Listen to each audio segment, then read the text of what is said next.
today. So this tutorial is an explanation on how to come or how to practice your supported headstand. Of course, I recommend that you have done a previous class before you go straight into your headstand, or maybe just warm up into like 5 sun salutation A's, 5 sun salutation B's, or whenever you're done with the class, you can use this tutorial to just watch and apply. Please do not do this pose if you're not warmed up, okay?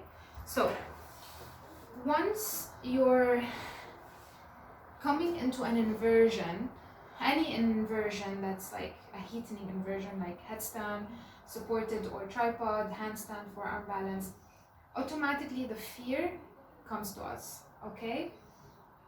The thing is, we can have the strongest body and just the weakest mind, and it can take over the body, and vice versa. You can have the weakest body and the strongest mind, and you feel like any pose is accessible to you. We need to find a balance between both so that you don't injure yourself and you don't really fear the pose enough that you don't even want to try it. As a beginner, I would recommend you having someone next to you, or maybe a wall or something that would support you, just to get you used to the feeling of it. But with time, it's always better to practice away from the wall when you become more confident, because the wall can become a cripple. It can be something that you need always there to do the pose, and that's what we don't want. We want to start practicing these poses at the center of your room, in the middle of your mat. So I just wanted to clarify as well that when you're doing your headstand, it's important to have your shoulders warmed up, activating your triceps, a locked core and pelvic floor, and really strong maybe hip flexors. So the warm-up needs to have these 3 sections focused on: core, arms, and hip flexors. So coming into your headstand, let's say we're in a tabletop position. You drop your elbows to the floor. Once your elbows are on the floor, you make sure that they're elbow width apart. So you measure the distance by grabbing your fingers, your elbows with your hands. Make sure you're not just lazily touching your elbows. You need to really grab and grip the elbows and keep the elbows below the shoulders. So they're not here and they're not shifted forward. They're below your elbows, below your shoulders. And then you just interlace your fingers. I like to hide the small finger into my hand so that it doesn't bother me when it's on the mat. And then you just cup the back of your head. Make sure that you need to put the crown of the head on the floor. The hands are supporting the back of the head. So to measure the crown of the head, you just put the edge of your hand on your eyebrows, and then the middle finger will touch the crown of the head. That's the spot, okay? So let's go back here, interlace the fingers. The cup will support the back of the head, and the crown of the head will be on the floor, so it's not the forehead. Another important thing to do here is that not to keep the shoulders towards the ears. You need to push the shoulders away from the ears. So I'll just show you here. Instead of dipping the shoulders down, you push the shoulders away from the ears. And that's the action that you need to keep doing as you go into your pose. So I'm not here, I'm pushing away from the ears. Okay? Coming into the pose, we lift the knees up towards the floor. Now, another important thing here is to have flexible hamstrings. Some of us cannot extend the knees, we tend to bend the knees. That's fine. You can still walk forward. Otherwise, you extend the legs, you walk forward, and you bring one knee towards the chest, and this is where you can stay here. One knee and the other.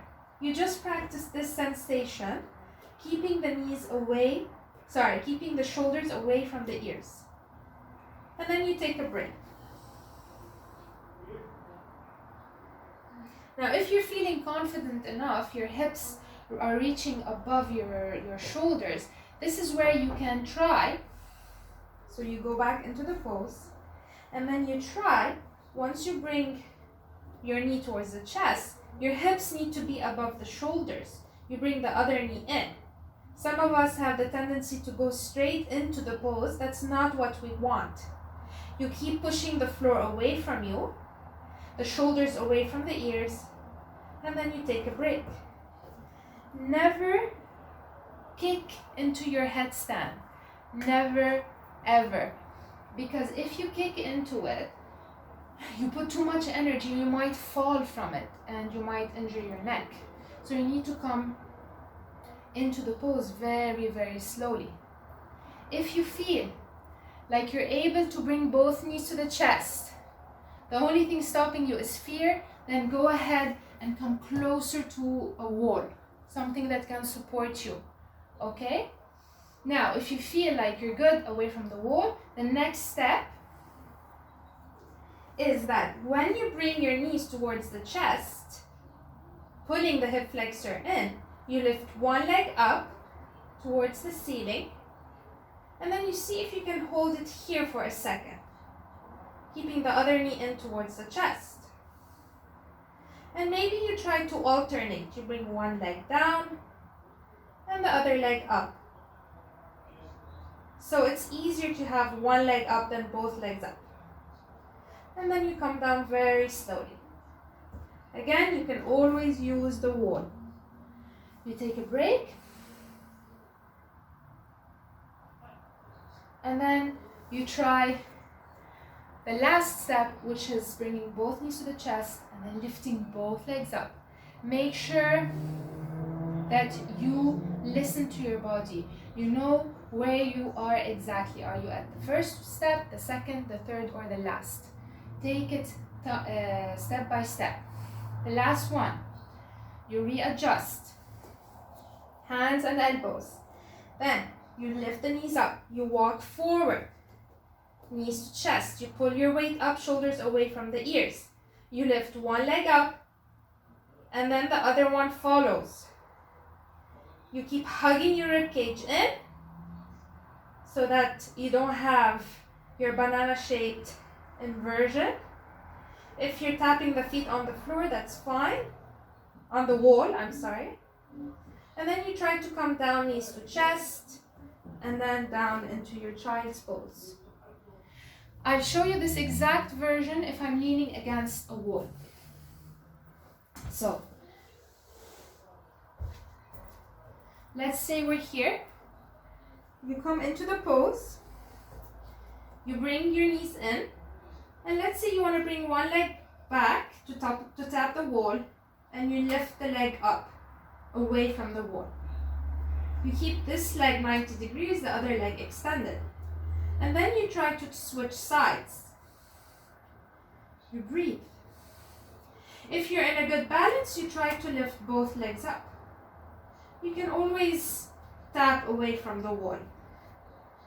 Just move slowly. And then you come down gently, one knee to chest, other knee to chest, and release down. Take your child's pose.